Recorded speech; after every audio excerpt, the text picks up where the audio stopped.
અલ્યા હું તો રેગડો જબ્બર આયા છે ને ભાવે જબર છે, પણ એલા પર ગમ્યો મહેમાન આવે ને તો પણ એક રેગડું નહીં આલું એને. ત્યાં નોમ લીધું ને ચેક બે વળ્યા છે હો. મહેમાન કેમ છો? લે આપો મહેમાન કેમ છો? આવરા. એટલે આ મહેમાન રેગડો તો સારો છે. ઉભા મહેમાન રેગડો સારો છે. હડો તાણ આપણે ઘરમાં ચા પાણી કરો. બેહો તાણ મહેમાન. મહેમાન તાણ તમે બેહો, હું તમારા માટે ચા બનાવતો ને રોટલાની તૈયારી કરાવું હો. મહેમાન ચોય જાવું નહીં ને તમે બેહો, અમાર મોડું થાય છે. એટલે આ મહેમાન ઘણા દાડા આયા તો રોટલા તો ખાઈને જો.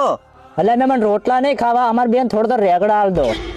ઓહો આ તો રેગડો લેવા આયા છે એમ ને. અલ્યા મહેમાન થોડો નહીં, હું તો 2 કિલો તમને રેગડા આલો, પણ કાલ જ દવા સોટી છે હો. સારું મહેમાન તાન તમે બેહો, અમે તો હવે અઠવાડિયા ચીડ આવશે. A few moments later. અલ્યા મહેમાન તમે તો ઘરે જતા હતા, રેગડમ શું કરો રાસો? એટલે મહેમાન અમાર ભાઈને પેટમાં દુખતું હતું ને એટલે ભાઈ બેહાર્યા છે. એટલે મહેમાન પેલું લેબુ પડી ગયું તમારા ભાઈ ગીજામ થી, એ લઈ જાજો ઘેર જઈને પાજો. રેગડો ના લેટવું.